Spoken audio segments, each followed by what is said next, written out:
मैं इस वक्त मौजूद हूँ बैरकोट नदीम बीफ शॉप पर जी। देखते हैं यहाँ पे बड़ा रश लगा हुआ है। ईद अभी ईद के तो 3-4 दिन बाकी हैं। ये क्या मसला है यहाँ पे? हाँ भाई इधर नज़दीक आओ। अस्सलाम वालेकुम। वालेकुम सलाम। हाँ क्या नाम है आपका? जी नाम आसिफ खान जी। आसिफ खान, आप इस तरह टोका चला रहे हैं कि ऐसा ना हो मुझे भी साथ में शामिल कर लें। नहीं जी, अल्लाह खैर करे। आपका गोश्त इतना रश क्यों लगा हुआ है? वही अवाम की खिदमत के लिए हम इधर कीमती डंगर ज़बा करते हैं। उगीद और बंद दूर दूर से रावलपिंडी तक हमारा गोश्त इंशाल्लाह जाता है जी। अच्छी चीज़ देते हैं और गोश्त की मिकदार होती है। अच्छा गोश्त की मिकदार होती है, म्यार होता है। खुश गोश्त में देख रहा हूँ यहाँ पे बहुत सारी दुकानें और भी हैं जी।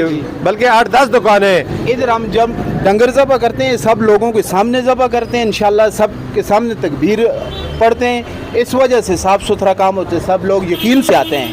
और के पास पैसे ना भी हों तो हम आधा किलो फ्री दे